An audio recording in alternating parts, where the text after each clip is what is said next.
Voilà, bonjour à tous. Il y a beaucoup de demandes là. Les gens sont en train d'appeler pour poser la question. Pasteur, est-ce que c'est vrai que les rebelles sont en train de quitter Goma, Bukavu, Uvira? En fait, Uvira, ils sont déjà partis. Ils ont quitté autour d'Uvira là. Pareil qu'ils sont partis, les Rwandais sont partis. Ils sont en train de se retirer petit à petit. Et tout ça, est-ce que c'est vrai? Bon, l'information peut être vraie. L'information peut être vraie parce que ce sont eux qui sont sur place. Vous ne pouvez pas nier. Eux, ils sont sur place. Vous allez nier ce qu'ils vous disent.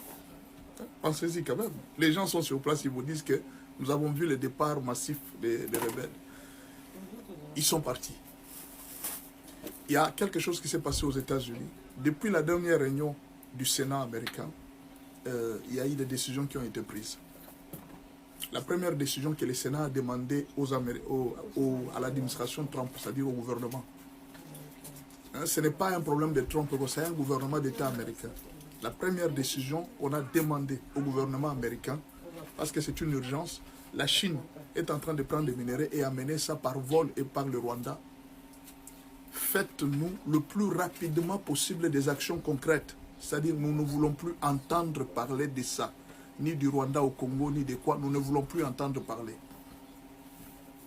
Kagame, avec ses influences, il pensait que c'était un jeu. Il pensait que ces gens sont en train de blaguer, et c'est comme d'habitude, ils sont toujours habitués à faire ça. La frappe de Kalundu, Kagame a compris que ce n'était pas seulement du Congolais, ça relevait d'un renseignement d'une grande puissance.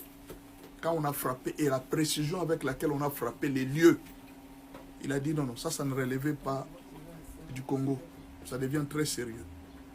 Ils se sont précipités vite, ils ont quitté, ils ont compris que la lutte n'est plus un problème de jeu.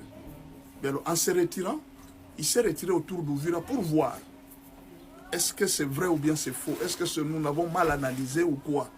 Attendons d'abord voir. Pendant qu'ils sont en train de pleurer les morts, parce que c'était des personnes de grandes personnalités, bien que ça donnait un grand choc au Rwanda. Bon, comme lui, il est habitué, Kagame est très orgueilleux, comme il est très habitué d'être sûr avec lui-même, il s'est dit, je n'abandonne pas, je ne laisse pas, je vais continuer la guerre. Alors il s'est mis tout aux alentours pour observer. Maintenant, quand il a appris que Africom a envoyé des gens au Congo et que ces gens sont partis s'installer au Burundi, il a compris que là, ça devient très sérieux et que les Américains ont pris une grande décision, ils ne peuvent plus reculer.